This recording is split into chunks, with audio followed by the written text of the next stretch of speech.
22 साल है। ये सूचना मैं पहले कई बार दिया था, लेकिन और एक बार कम शब्दों में दे रहा हूँ।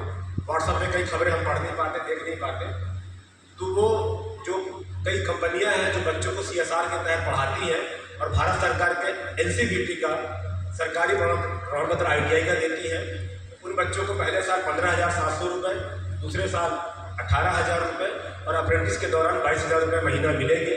जो पत्रकार साथी बच्चों को 10वीं 12वीं बाद ITI कराना चाहते हो और सरकारी डिप्लोमा प्राप्त कराना चाहते हो, रोजगार से भी जोड़ना चाहते हो, उनके लिए एक अवसर है ये, उनको भी इसमें दाखिला करा सकते हैं। दूसरा, बहुत सारे, चूँकि मेरी एक कोचिंग क्लास थी 95 में, मैं शिक्षा ज्योति कोचिंग सेंटर के नाम पे मैं कोचिंग चलाता था। मेरे बड़े भैया MSc B.Ed थे, आज भी केंद्रीय विद्यालय में टीचर हैं।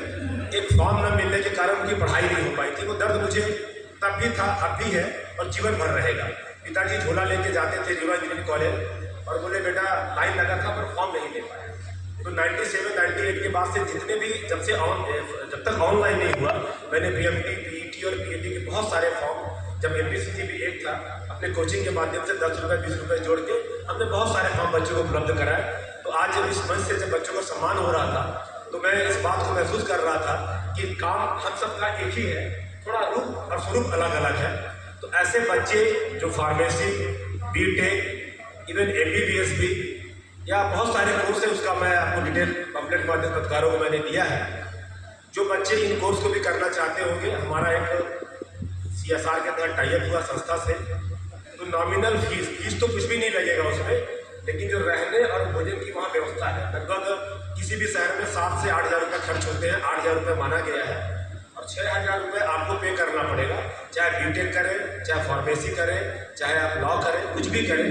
तो पढ़ाई की जो फीस है वो निःशुल्क है, उसके शहर कुछ चिन्हित है।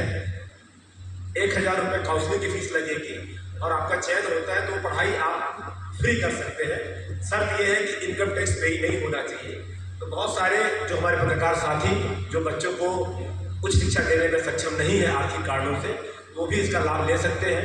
और इसके बारे में चूँकि डिटेल में नहीं बोलूँगा, कार्यक्रम दूसरे विषय पे है। जानकारी इसलिए दिया कि कई बार हम जानकारी के अभाव में और आर्थिक कारणों के अभाव में अपने बच्चों का वो हौसला अफजाई नहीं कर पाते हैं जो करना चाहिए, और उनका सपना पूरा नहीं कर पाते हैं। तो उन सपनों की उड़ान को भरने के लिए हम एक मंच दें और हम एक बेहतर समाज का निर्माण कर सकें, इस भाव से मैंने इस बात को रखा है। इसको कोई राजनीति, समाज सेवा या इससे जोड़ के ना देखें कि मंच के लायक की बात नहीं थी। मुझे ऐसा लगा कि अगर किसी 2-4 को भी लाभ मिल गया तो हमको लगता है कि हमारा उद्देश्य या हमारा जो पहल है वो सार्थक हो गया। आप सभी ने मुझे बहुत धैर्यपूर्वक सुना। आप सबके धैर्य को प्रणाम करते हुए मैं अपनी वाणी को विराम देता हूँ। जय हिंद, जय भारत, भारत माता की जय।